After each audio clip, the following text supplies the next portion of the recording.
I'm going to pitch an idea to you. I'm going to get straight to the point, and then I'll tell you what the idea and how it came about. So the idea is simple. I want to build a website for people who are Africans in the diaspora, people who live just around the world, but they're from Africa. Um, and because they live so far away, their sense of community is very stretched out. There's no way for them to like easily connect with people in their network. Some people like might end up like in a place like somebody comes from Kenya, for example, ends up in San Francisco. They don't know where to find people in their community, um, and they might be looking for something very particular, but they don't really know where to begin. They might come across maybe somebody from Africa, but that person might not even be from their culture. They might be from Nigeria, Uganda, or somewhere else, and then they kind of find themselves in a place where they're out in the middle of this foreign land, disconnected from their community, and because of usually work or school, they're out there trying to make the best of the opportunity, but they also have a high probability of slipping into depression because of the isolation. And I think I would also say that the climate, the American climate, uh, is probably in a period right now that I would say is very difficult for people of color. But it doesn't have to be that you came to America. You could also have been a person in the African diaspora who went to London, and they're trying to figure out how to navigate there, or somebody who's in Germany or somewhere in Australia. The point is that you've traveled somewhere outside in the world and you need to somehow connect with your community. Now, there's plenty of websites out here. There's plenty of platforms that accommodate, general searches for certain something that you're looking for. But what about when you need something very specific to your community, to your culture, um, but you don't know where to start? Where do you go? Like, where do you go? I checked, and I really couldn't find nothing. And so the conversation was that was kind of the idea, and I had a conversation with a friend, and I was like, oh, let's build a Craigslist for like Kenyans, for example. If you haven't guessed, I'm Kenyan by heritage, and so I built this thing for like I was like, let's build something for Kenyans. And as I was kind of looking at it, I was like, okay, this is a good idea. Then my friend goes to me, a friend of mine who's like a journalist, says to me, so you only doing this for Kenyans? You're not going to build this for anybody else? No other African communities? And I was like, okay, touche. So let me expand it to include South Africans, Ugandans, Tanzanians. So I started trying to. So I had to scrap the first idea, and you can actually look at the first idea. The first idea is called 254kenya.com. Like that was just a Kenyan idea, right? Like a diaspora Craigslist for Kenyans.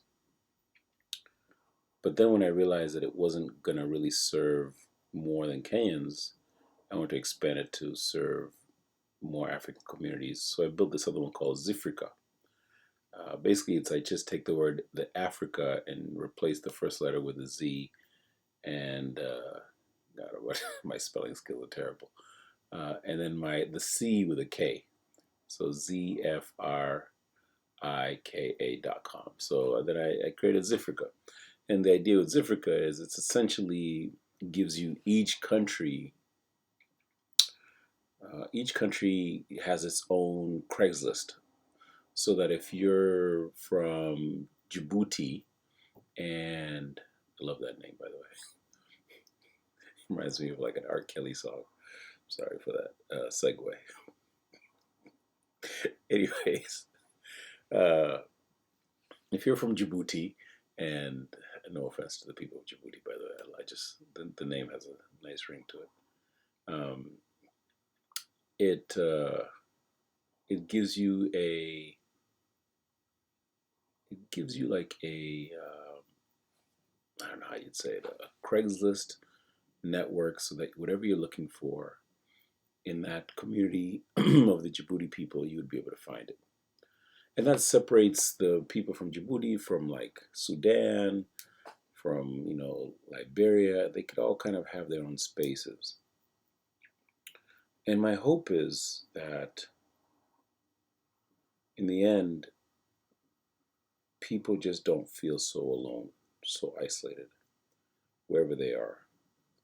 Because my real fear is that there's a lot of people that are suffering from mental health issues, from feeling isolated, and often they're really not too far from people in their communities.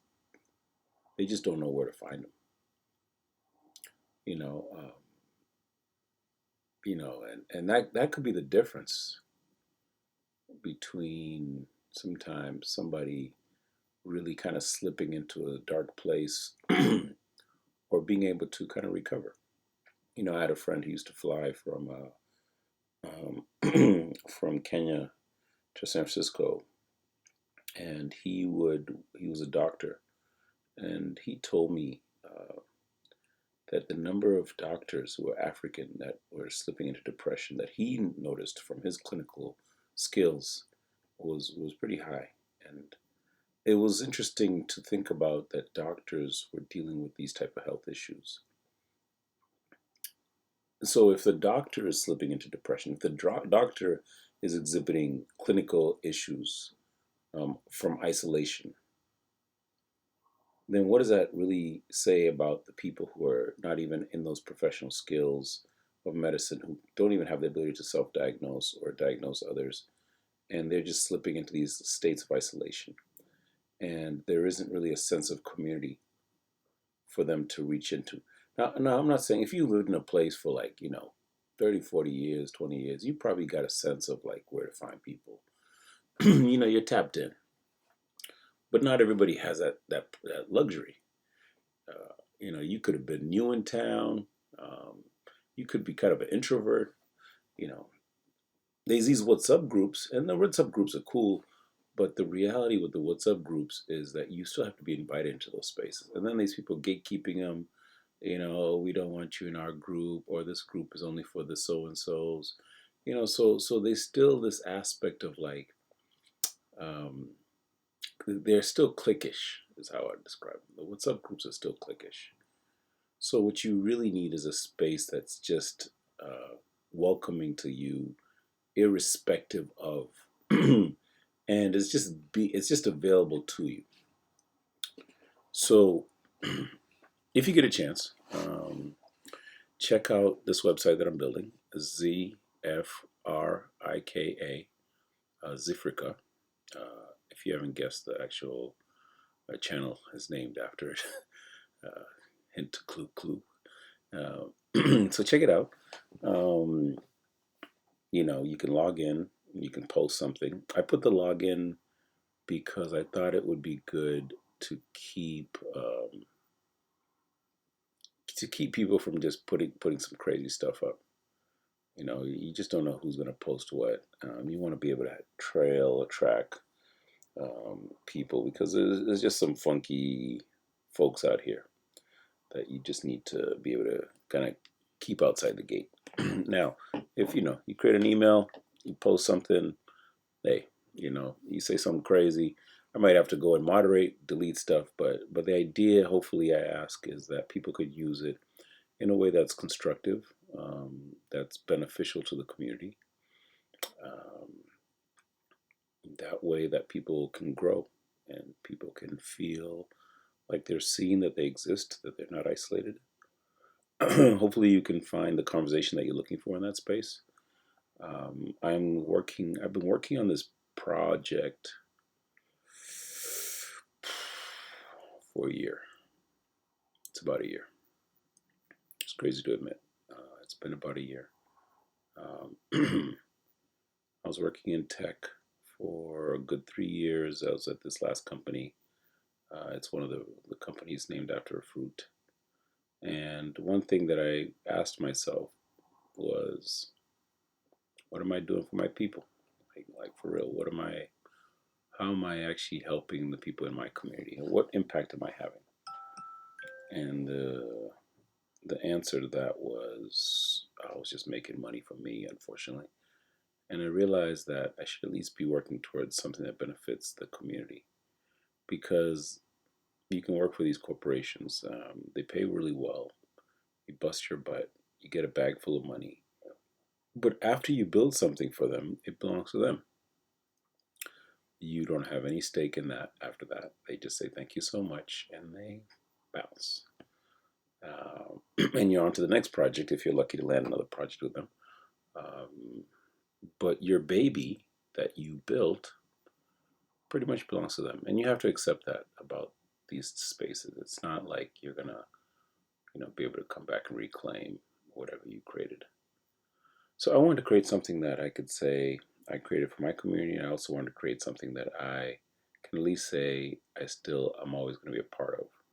Something that's not going to just get snatched up and been like, oh, thank you so much. Here's a bag full of money. So with that intro speech, I introduced to you zifrika.com.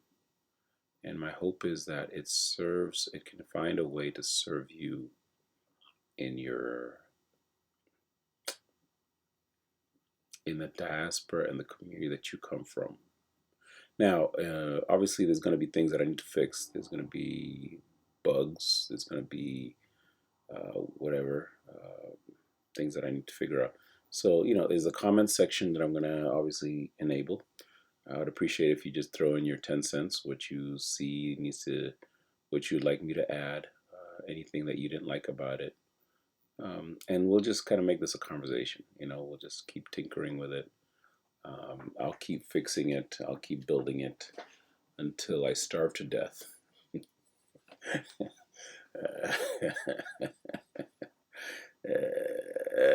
Yeah, it's funny because I